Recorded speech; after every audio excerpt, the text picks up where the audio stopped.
Pihak Satwas SDKP Palembang, UPT Pangkalan SDKP Batam, Ditjen SDKP KKP, mencatat tingkat konsumsi ikan di Kota Palembang kini mulai menunjukkan kenaikan ketimbang masa awal pandemi yang sempat anjlok.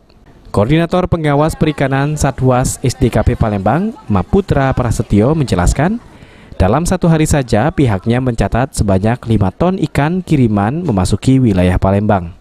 Sejumlah wilayah yang menjadi pengirim ikan tersebut seperti Medan, Jawa Tengah, Jakarta, hingga Papua. 5 ton ikan yang memasuki wilayah Palembang saat ini dipandang meningkat sekitar 50 hingga 60% ketimbang pada masa awal pandemi COVID-19, di mana jumlah ikan yang masuk ke wilayah Palembang hanya sekitar 30 hingga 50% dari kuota seharusnya. Bahkan pernah ada di mana tidak ada kiriman ikan sama sekali yang memasuki wilayah Palembang.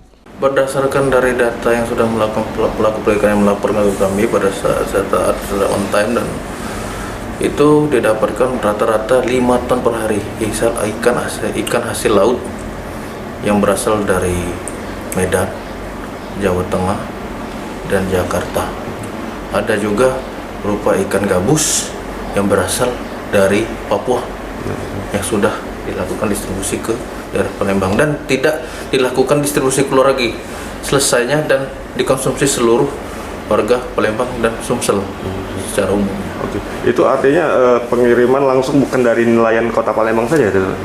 Jadi pengirimannya itu langsung dari distributor dari daerah asal untuk dikonsumsi ke wilayah Sumsel maupun di Kota Palembang secara khususnya. Mulai naiknya jumlah konsumsi ikan di Palembang dikarenakan kondisi perekonomian saat ini mulai membaik daripada di masa awal pandemi COVID-19. Sandi Pratama, PAL TV.